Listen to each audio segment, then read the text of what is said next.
Hello, I'm Alex, And I'm Mike. and this is Sustainability Bites, bringing you succinct discussions on all the hottest and most important sustainability topics so you can stay informed and make the right decisions for yourself and your business. So, for a lot of people, it can seem probably quite a silly question to ask why sustainability is important, but I don't really think it's silly at all.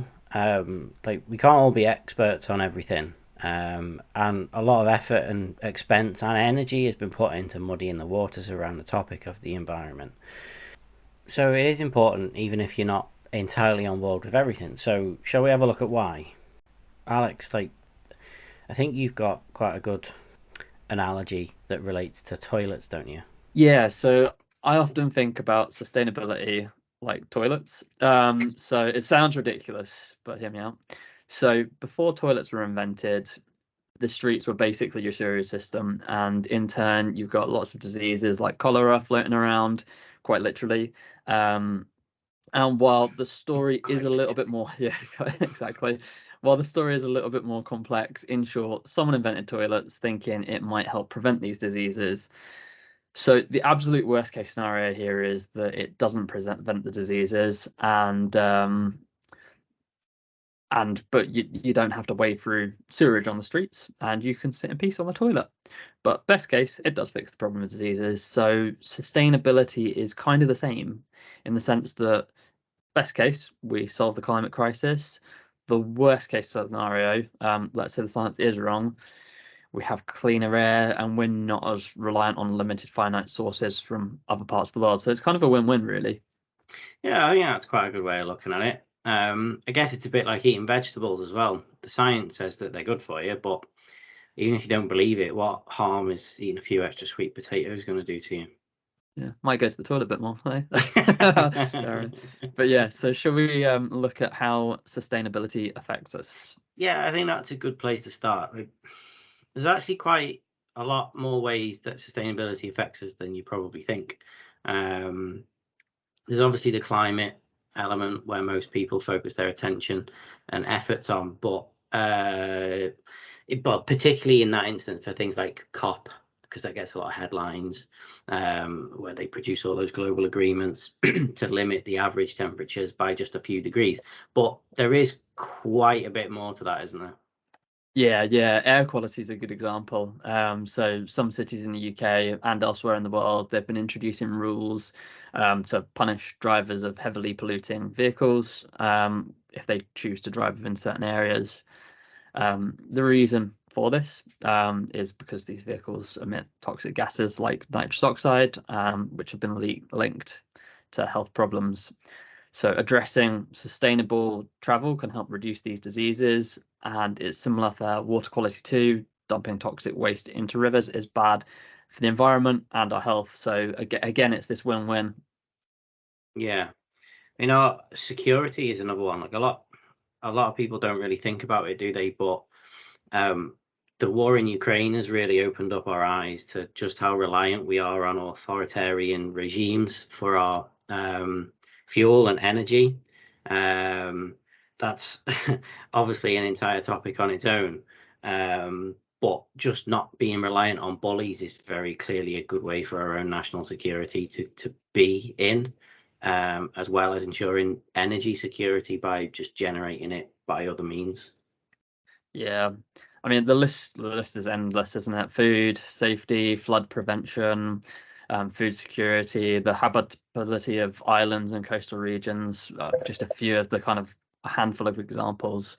But yeah, loads more. So, with all that said, why is there even a debate? Yeah. So I guess there's an overwhelming scientific consensus that climate change is real and caused by humans, but there is still a public debate around whether it exists and in turn if sustainability is important. Hmm. Yeah, there are a lot of reasons behind that, I think, and probably one of the biggest is just how complex science is. Because of that complexity, it's really easy for people to find room for doubt. There's kind of two aspects to it, I guess. The first is that people don't understand the science because it's complex and really nitty gritty. And the second is that some of the intricacies of climate change just aren't fully understood even by scientists. So because there's those gaps, it gives people reason to doubt and gives them a little bit of being unsure, and then that just leaves a big void, I think, doesn't it? Yeah, and then I guess there's those who resist it due to fear of lifestyle changes or inconvenience, alongside those who are prioritizing short-term needs over the longer-term, bigger picture, both personally and at that larger scale. Yeah, and as well, I think there's quite a more sinister side to it as well, through misinformation and cherry picking data to create even more confusion than there would be otherwise. You kind of touched upon it, but economic and political interests can conflict with the science, and fuel debate. Companies that stand to lose a lot of money are obviously going to kind of resist and be very motivated to downplay the effects of climate change and the need to transition to renewable energy, as are the politicians who benefit or can benefit from those companies. It's also, I guess, probably just easy to do nothing because that's the default option. You just carry on with your life exactly as it is, and that doesn't require any effort at all. Yeah, so I guess global warming, but yet it feels colder. It's a good day for us to be recording this, isn't it? Given that it snowed. Yeah, when exactly. it never snows where we are. Yeah, I mean, we've probably all heard someone say you can't be global warming because it's getting colder or whatever. And some people say it as a joke. Some people will say it with a great deal of sincerity. And it's something we need to talk about. Yeah, so the reality is global warming is a bit of a misleading term, as the world isn't warming up as a whole, but that doesn't mean we aren't still going to experience cold weather. In fact, the weather on all sides of the spectrum is going to get more extreme, as we experience climate change, which is probably a better word. But yeah, can we make a difference, Mike? What's the crack?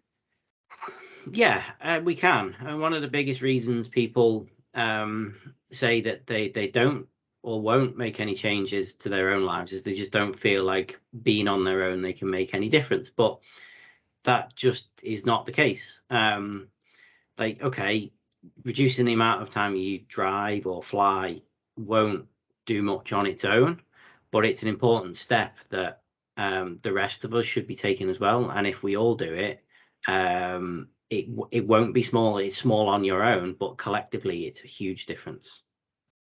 Yeah, and ultimately, sustainability is important if we want to look after ourselves and the environment we live in. And if we go back to that toilet analogy, the absolute worst case scenario is we have cleaner air, less dependency on finite resources, and numerous other benefits beyond what we have time to chat about, which aren't necessarily those ones that we're often thinking about, like the kind of the sustainability side of things. So it just makes sense.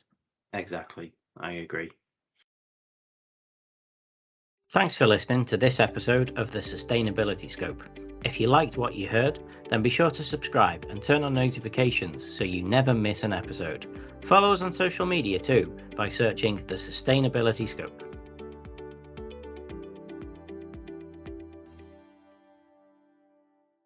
This episode of the Sustainability Scope was brought to you by AM Custom Clothing. If you need sustainable custom branded clothing for your business, band or brand, head to amcustomclothing.co.uk today.